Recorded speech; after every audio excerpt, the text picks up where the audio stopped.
I'm going to preach a sermon this morning, and let me just warn you right off the bat that usually I try to both inform and inspire, but this one's going to be more information. So as my fifth grade teacher, Mrs. Robertson, used to say, when we're getting ready to deal with a really difficult subject like theory of relativity or something like that, she would say, okay, put on your thinking caps. So I want you to put on your thinking caps. But before we get to that, let me just say to you that in the terms of inspiration, for those of you, this has kind of been ongoing, for those of you who do not believe in miracles, that case is now lost. The University of Texas yesterday, how else would you describe that other than an unadulterated miracle? Okay, even though this sermon today is going to be a little bit more on the thinking side than the feeling side, let me say to you that it is really a part of an ongoing effort that I've been involved in all year long to try to describe what it means to be a person of faith, to deal with the questions we have to deal with, the questions we have to struggle with, the decisions we have to make, the choices we have to make, and what it means to be a person of faith. So we're going to dive head on into that one this morning as we deal with Paul's letter to the Romans. Paul's letter to the Romans is really, we'll invite you to turn to the 8th chapter. It's really his seminal work. It is very difficult stuff. Theologians struggle with the meaning of this, and yet Paul was the great interpreter of Jesus Christ, who Christ was and is in the world. So we're going to read from the 8th chapter, one of the great chapters of all the Bible, beginning with verse 18. And I'll point out when we get to the part. This is confusing. I'll point out when we get to the sentence that I want you to focus on today. He says, I consider that the sufferings of this present age are not worth comparing with the glory about to be revealed to us. For the creation waits with eager longing. When I talk about Paul having a cosmic vision of the world, of the universe, you see it right here. He says the creation waits with eager longing for the revealing of the children of God. For the creation was subjected to futility, not of its own will, but by the will of one who subjected it, in hope that the creation itself will be set free from its bondage to decay and will obtain the freedom of the glory of the children of God. We know that the whole creation has been groaning in labor pains until now. That's a visual, isn't it? The whole creation has been groaning in labor pains. We're talking about the creation becoming what God wants it to be. And not only the creation, but we ourselves who have the first fruits of the Spirit. We groan inwardly while we wait for adoption, the redemption of our bodies. Now we come to the verses I want you to pay attention to. For in hope we were saved. Now hope that is seen is not hope. I'm going to repeat that. Hope that is seen, if you can see it, touch it, measure it, that's not hope. For who hopes for what is seen? But if we hope for what we do not see, then we wait for it with patience or in faithfulness. Likewise, the Spirit helps us in our weakness, for we do not know how to pray as we ought. But that very Spirit intercedes with sighs too deep for words. And God, who searches the heart, knows what is the mind of the Spirit, because the Spirit intercedes for the saints according to the will of God. We know that all things work together for good for those who love God and are called according to God's purpose. This is the word of the Lord. Thanks be to God. In 1952, a Reformed church pastor by the name of Norman Vincent Peale wrote and published a book called The Power of Positive Thinking. It was an instant bestseller. I think it was on the bestseller list of the New York Times for 52 weeks straight. It eventually sold over 5 million copies. It was enormously influential in its time. I can remember growing up in the 50s with that book laying around in our home. My father had bought it. It was enormously influential. And for over 50 years, Dr. Peale preached the gospel of the power of positive thinking. Let me say to you that the power of positive thinking, or what we might call optimism, is important, but it's not the same thing as the gospel. I believe in the power of positive thinking. When I was growing up, my mother taught me this little story. A lot of you were taught it as well. And I mean, she talked about it all the time. Whenever I get down on myself and became discouraged, she reminded me of the little engine that can. You remember that story? Trying to get up the hill? You don't remember that story? Okay, good. I'm just checking you out. The little engine that can said, I think I can, I think I can, I think I can. And so the power of positive thinking or optimism is really, really important. I believe in it. But it is not the same thing as hope, especially Christian hope. When we open up the New Testament, and especially when we come to this understanding of hope that's laid out here for us from St. Paul, hope is something significantly different and more important, deeper, and greater than the power of positive thinking. As we have said over and over again this year, St. Paul had this understanding, this cosmic, transcendent vision of the universe that was created by God. God is both Alpha and Omega, a God who created the universe, a God who creates you and me, who sustains us in the universe, and a God who will one day bring to consummation the divine plan. For Paul, that was everything. It was everything. It is a divine story about the universe and about your life and my life as a part of that universe. And that's what he's talking about here. And this is what he says. He says, when I talk about this understanding of faith, about a God who created and loves and sustains us, I admit it's something that we cannot see or touch or measure. He admits it right at the very first. Hope in something that we see, can touch, or measure is not hope. We believe in that which cannot be seen. And so this simple proclamation that Paul makes here in the 8th chapter of Romans, and is made throughout the New Testament, is really nothing more than this. There is a God. There is a God, and the fact that there is a God is the absolutely single most important thing about our universe. And if you decide to be a person of faith, it is the single most important thing about your life, bar none. Bar none. So that's the proclamation. We're preaching this series of sermons on a place called Hope. And I say the most important, hopeful thing about our lives is our proclamation. It is this gift that's been given to the church, that's been given to you and me as believers, that there is a God. And my question for us today, and it is for all of us to think through this, my question is, why have we become so shy about our understanding and proclamation of this, the most important word in our lives?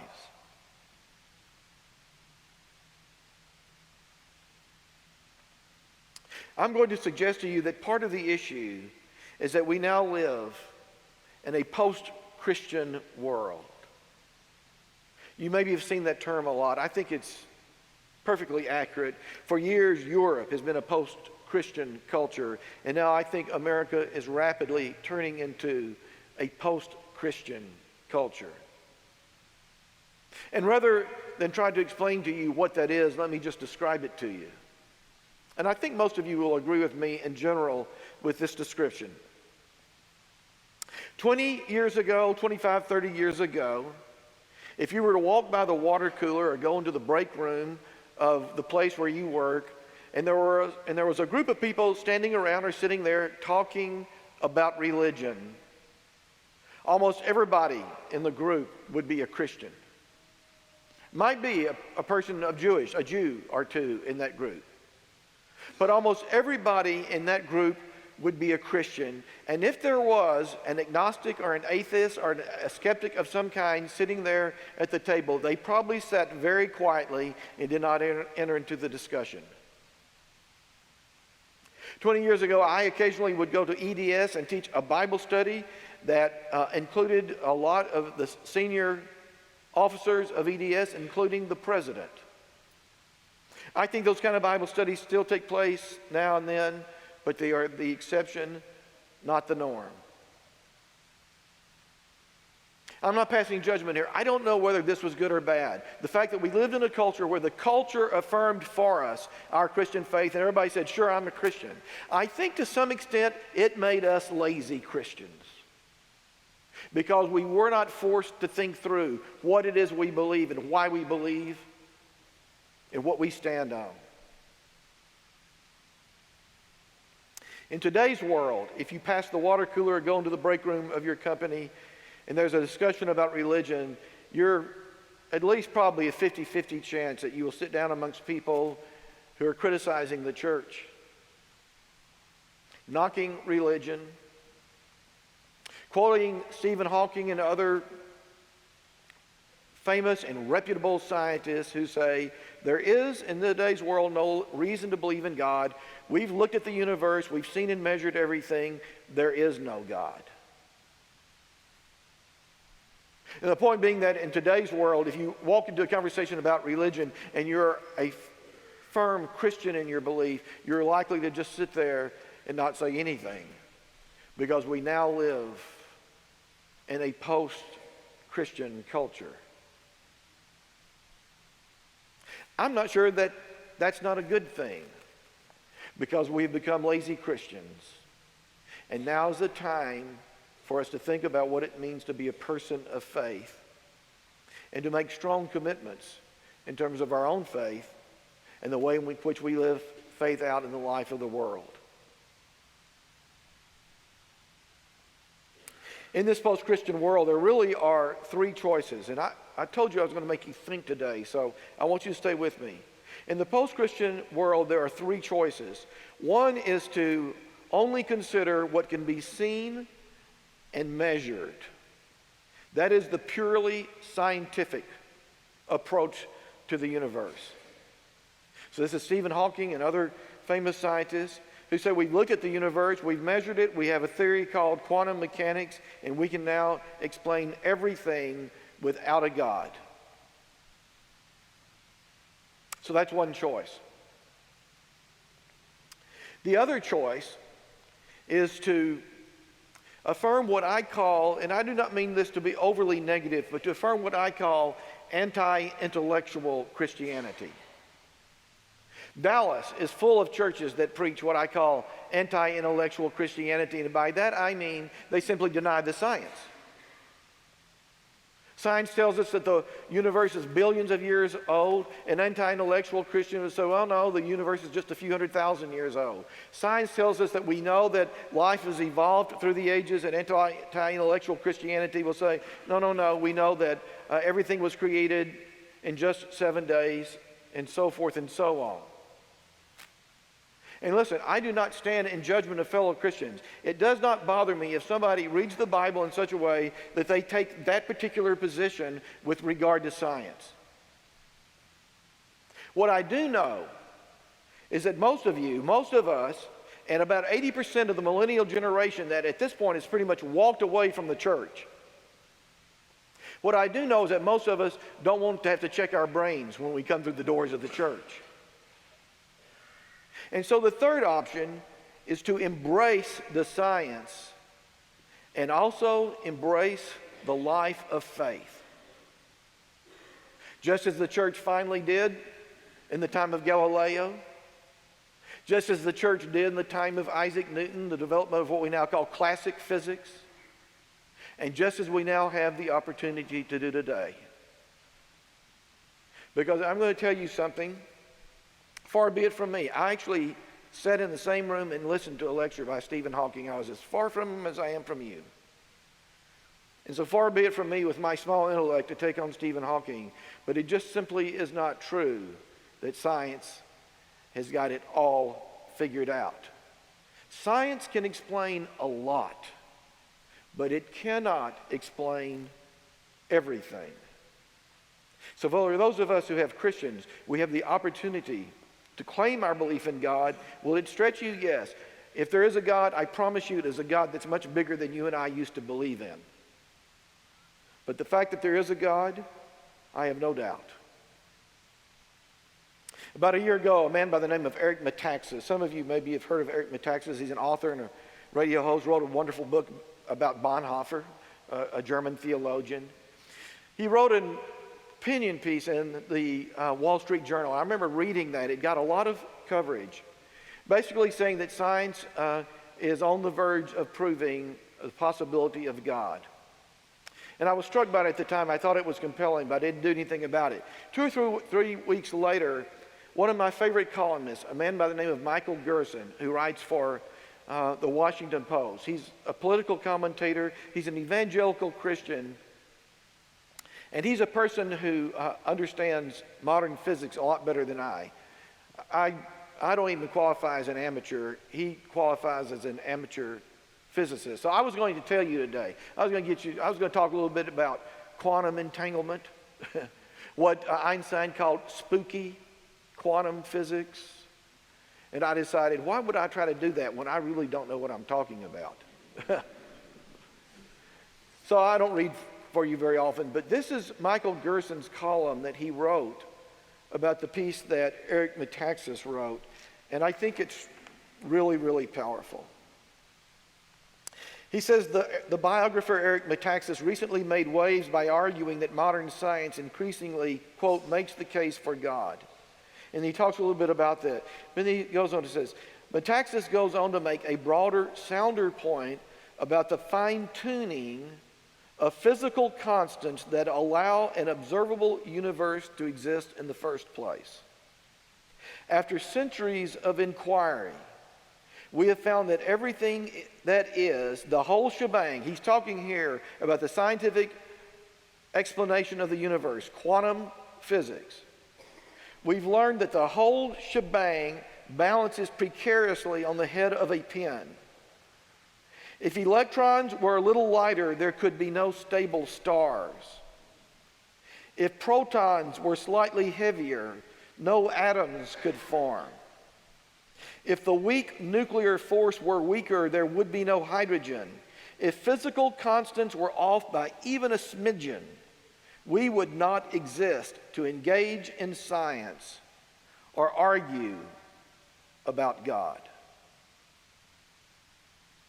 He finishes by saying this: there is, of course, another option that explains much, but that cannot be proved.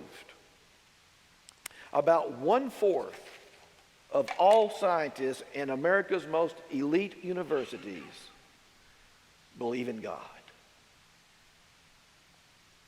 May not sound very many to you, but that is the most skeptical demographic in America. About 1/4 of all scientists in America's most elite universities who have looked at the science have come to the conclusion that science explains much, but it cannot explain everything. They believe in God.